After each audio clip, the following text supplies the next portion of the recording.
La domination du Bitcoin sur le marché crypto a grimpé d'environ 60%, marquant une hausse de 5% au cours du dernier mois et de 12% sur l'année écoulée. Cette montée en puissance coïncide avec une forte volatilité des altcoins comme Solana, pour ne citer qu'elle, qui ont connu des fluctuations de prix importantes.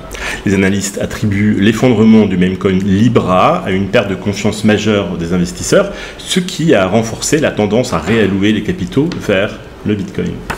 Le marché des altcoins reste fortement dominé par les investisseurs particuliers, ce qui entraîne d'importantes variations de prix. Le repli des altcoins reflète l'afflux des capitaux institutionnels vers le Bitcoin, qui est désormais perçu comme un investissement plus stable par rapport aux autres actifs numériques.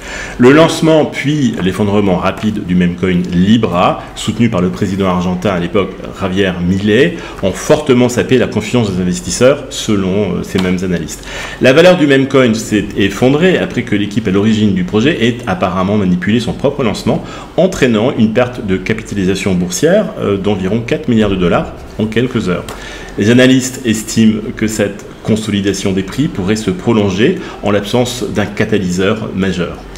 Les perspectives à moyen terme du Bitcoin sont étroitement liées au flux institutionnel, notamment via les ETF Bitcoin Spot, ainsi qu'aux effets persistants du halving de 2024, d'après toujours ces analystes.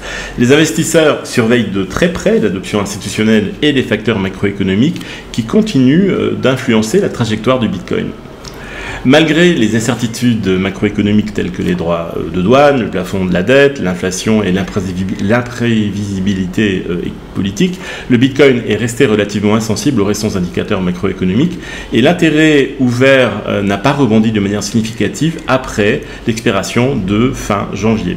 Ça suggère, les gars, que le marché des options crypto attend des changements concrets de politique plutôt que de simples discours favorables aux crypto-monnaies.